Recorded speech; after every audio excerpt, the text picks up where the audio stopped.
Danas ću napraviti juneće šnicle u saftu od luka. S ovim ručkom nikada ne možete pogrešiti, bilo da pravite sa junećim mesom, telećim ili pak svinjskim. Dobrodošli u moju kuhinju.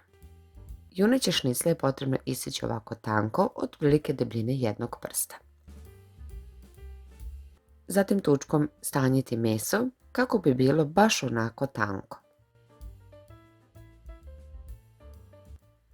Koristit ću senčansko oštro brašno. Zatim ću šnicle da začinim, a to je so i biber.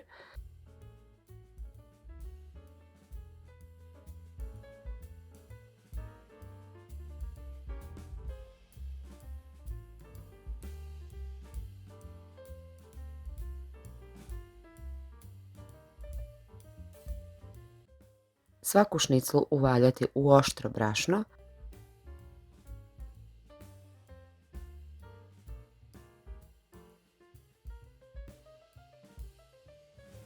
Ređati na neki tanjir i za to vrijeme u tiganj zagrijati ulje, potom spuštati šnicle. Zapeći kratko kako sa jedne, tako i sa druge strane.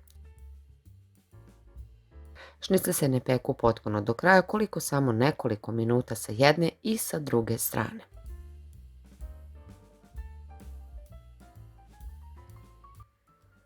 Potom šnicle izvaditi na neku tacnu i u to isto ulje gdje su se šnicle pržile dodati 2 glavice sitno isečenog crnog luka.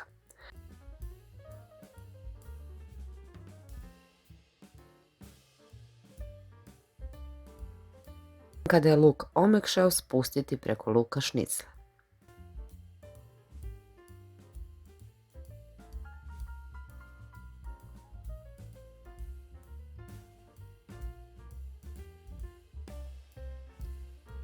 Dolivati tečnost, ja ću koristiti danas bujon, vi ukoliko možda nemate, možete kocku za supu neku rastvoriti u vruću vodu i time prelivati i možete čak dodati i 1 čašu belog vina.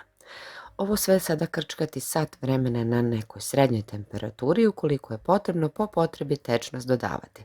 Veoma bitno je da šnicle plivaju, budu u saftu, nikako da vam šnicle vire van safta. I na samom kraju još malo posolite, pobiberite, dodajte neke začine koje još volite, a zatim poslužiti.